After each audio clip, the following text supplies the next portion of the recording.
What's going on, America? I'm the right-winged angel out of a Mac, and in this video, we got to talk about gender reassignment surgery. Now, before you click off, I want you to listen to what these transgenders have to say about the complications that they've gone through after they've removed their, twig and berries. And I want you to put this into perspective, right? There are a lot of crazy, deranged, delusional liberals out there that want to do the same thing that these people are going to talk about to children. So after watching this video, you'll have some ammunition for any of your friends who claim that not allowing children to go through these kind of surgeries is somehow bad for society. It's somehow hateful. You'll never allow anyone to say that to you again about what you're about to see. Let's check this out.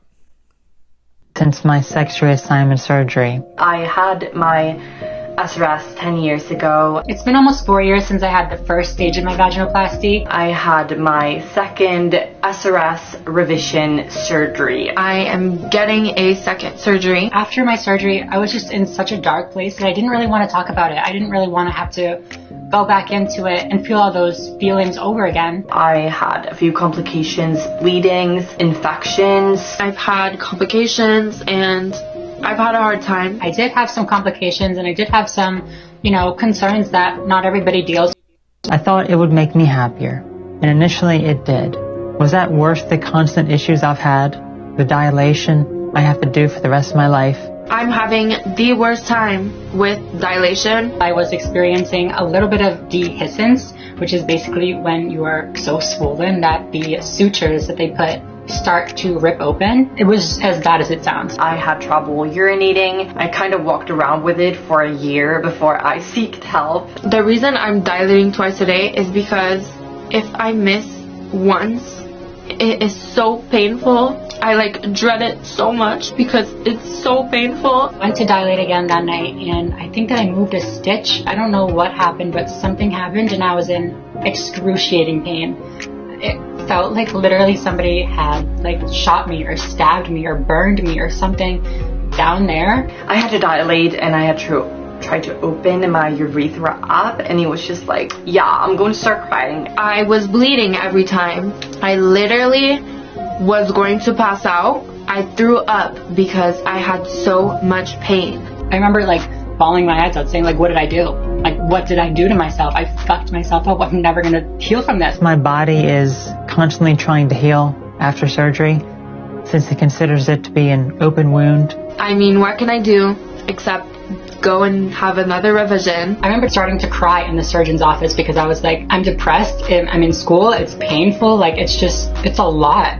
The issues I had very early on should have been indications to me that I should not have done this, but I hated my male self so much that I needed to. And now there is no way to go back.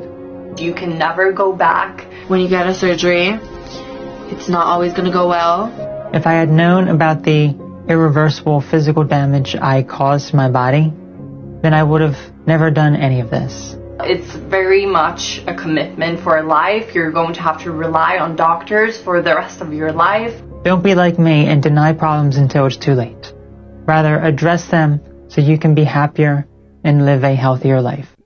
That is shocking. Absolutely shocking. I didn't watch the whole video before I showed you guys. Kind of wanted to give more of a raw reaction, but this is definitely something that all people experiencing gender dysphoria to the point where they feel like they want to have gender reassignment surgery, all of those people should watch this video. And if you're going to try to indoctrinate children by teaching them that if they're a girl, they can be a boy, or if they're a boy, they can be a girl, then you should let them watch this video.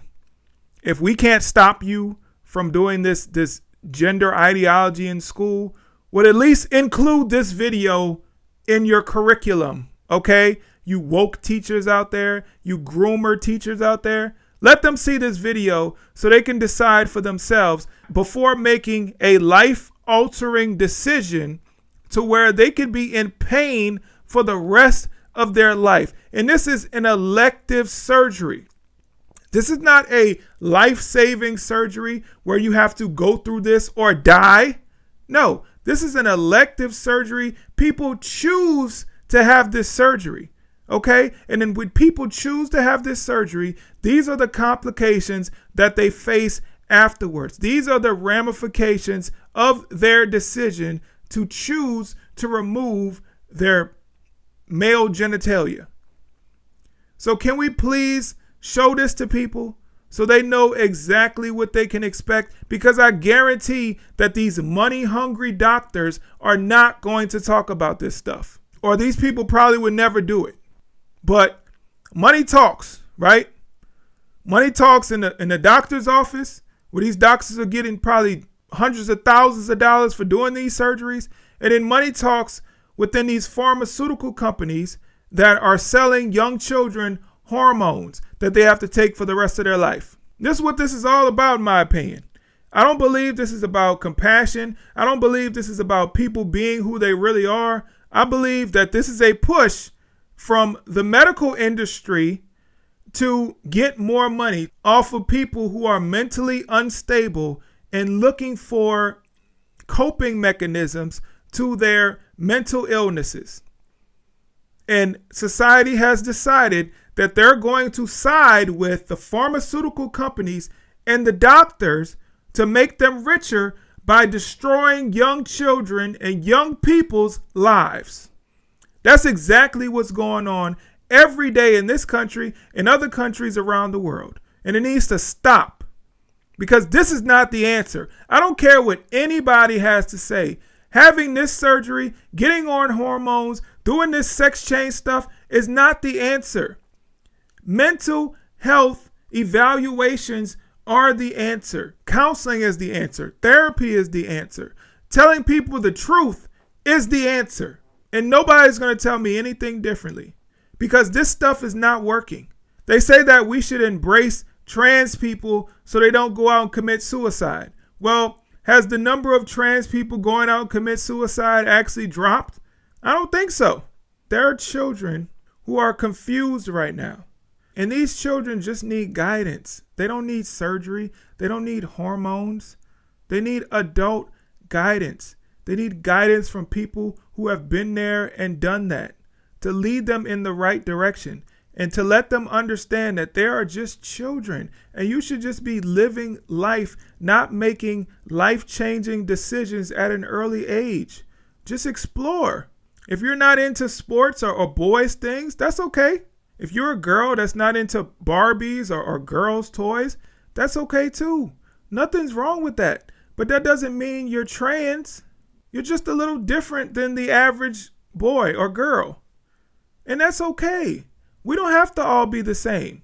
We don't have to all march to the beat of the same drum. We can do our own thing.